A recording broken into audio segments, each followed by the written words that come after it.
तो बच्चों, कैसे हैं आप सभी? मैं आशा करती हूँ सभी लोग स्वस्थ और प्रसन्न होंगे। आज हम हमारा पाठ उपयोगी पेड़ पौधों को पढ़ेंगे और समझेंगे। तो आइए शुरू करते हैं इस पाठ को। ये है पाठ आज उपयोगी पेड़ पौधे। ये एक लेख है। आइए इसे। तान्या एक बहुत ही प्यारी लड़की थी। एक दिन वह बीमार हो गई। उसके शरीर यानी उसकी देह पर छोटे छोटे दाने निकल आए। दाने देखकर परिवार यानी घर में जो लोग होते हैं वो परिवार के लोग घबरा गए। उसकी माँ ने नीम की पत्तियों को पानी में अच्छी तरह उबालकर यानी खौलाकर पानी से उसे स्नान कराया, यानी उस पानी से उसे नहलाया गया। तान्या बिल्कुल ठीक हो गई। उसने यह बात अपनी सहेलियों को भी बताई। कुछ दिन बाद सहेलियां सहेलियां यानी मित्र जो हैं उसकी, वो तान्या के घर आई। उन्होंने तान्या की माँ से कहा, आंटी, हमें भी पेड़ पौधों के बारे में कुछ बताइए ना। उन्होंने कहा, ठीक है बच्चों, आज मैं तुम्हें पेड़ पौधों के बारे में कुछ जानकारी देती हूँ।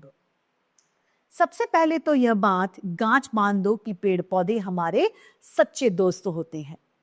ये हमारे लिए बहुत उपयोगी हैं। इनकी हमारे जीवन में बहुत महत्व है। ये हमें जीने के लिए ऑक्सीजन देते हैं, यानी जो हम सांस लेते हैं वो ऑक्सीजन हमें पेड़ पौधों से प्राप्त होती है, जो शुद्ध वायु यानी साफ हवा होती है। इनसे हमें भोजन, फल, सब्जियां, तेल, मसाले, यहाँ तक कि दवाइयां भी पेड़ पौधों से प्राप्त होती है। सभी बच्चे तान्या की माँ की बात बहुत ध्यान से सुन रहे थे। तभी सोनिया ने पूछा, आंटी, क्या सभी पेड़ पौधों में कोई ना कोई गुण जरूर होते हैं? तान्या की माँ ने कहा, हाँ बेटी, संसार में कोई भी पेड़ पौधा ऐसा नहीं जिसमें गुण ना हो। सभी में कोई ना कोई गुण विद्यमान होता है। तान्या की माँ ने आगे कहा, बच्चों, पेड़ पौधे हमारी मदद यानी सहायता करते हैं। वे हमें फल और सब्जियां देते हैं।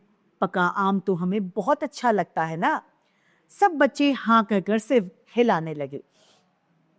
तान्या बोली, माँ, कच्चा आम तो अचार के भी काम आ जाता है। तान्या की माँ बोली, हाँ बच्चों, इसके अतिरिक्त यानी इसके अलावा आम के पेड़ की लकड़ियां हवन के समय काम आती हैं। नीम तो हमारे लिए प्रकृति का बहुत बड़ा उपहार है। सभी बच्चे हैरानी से बोले, कैसे आंटी?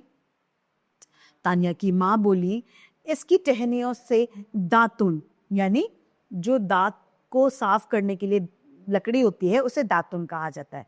दातुन बनाई जाती है और दातुन करने से दांतों में कीड़ा नहीं लगता। अनाज और गर्म कपड़ों में नीम की सूखी पत्तियां डालने से उसमें कीड़ा नहीं लगता, वो सुरक्षित रहते हैं। क्या तुम जानती हो कि पेड़ पौधे हमारे लिए ही नहीं बल्कि पशु पक्षियों के लिए भी बहुत उपयोगी है, वो उनके भी बहुत काम आते हैं। गरिमा बोली, हाँ आंटी, वे भी पेड़ों की छाया में आराम करते हैं। बहुत से पक्षी तो पेड़ों की डालियों पर घोंसला बनाते हैं।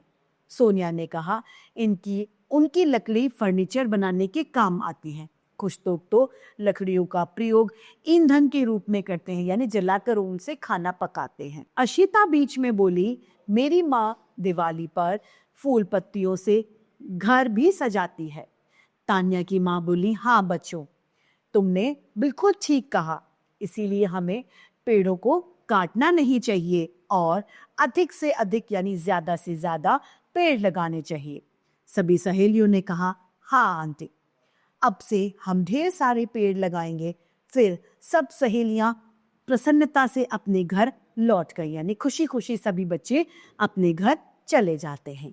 तो इसी के साथ हमारा ये पाठ समाप्त होता है, और जो हमें बताता है कि सभी पेड़ पौधे हमारे लिए जरूरी हैं। हमें इनकी देखभाल करनी चाहिए, इन्हें अनावश्यक रूप से न काटे और न ही इनको तोड़े। तो पाठ समाप्त होता है और उम्मीद करती हूँ सभी को समझ में आया होगा। आज के लिए इतना ही, फिर मिलते हैं। धन्यवाद।